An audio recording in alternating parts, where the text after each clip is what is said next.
এটা একটা বাচ্চা যার এই যে এই কপালে ফোড়া হয়েছিল, ওর দাদিমা ফোড়াটা ফাটিয়েছে, তারপরে একটা আয়ুর্বেদিক মলম ব্যবহার করার দরুন তার 2 ঘন্টা পর থেকে চোখ ফুলতে শুরু করে। ঠিক আছে, জ্বরও আছে এখন হালকা গায়ে।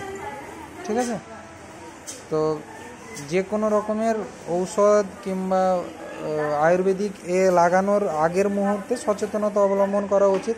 হঠাৎ করে এই যে বাচ্চার আজকে থেকে এরকম একটা শুরু হয়েছে, এখান থেকে কিন্তু বাচ্চা খারাপ হয়ে যেতে পারে। তো জিনিসগুলো খেয়াল রাখা দরকার আমাদের।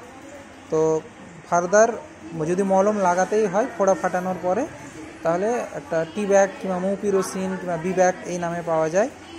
এছাড়াও ফোড়া টোড়া ফাটানোর আগে অ্যান্টিবায়োটিক দেওয়া খুব প্রয়োজন। ঠিক আছে, তো যে জায়গাগুলোতে আমাদের চিকিৎসা প্রয়োজন সেগুলো আমরা করি না, যেগুলোতে প্রয়োজন নেই সেগুলো নিয়ে মাথা ব্যথা করি।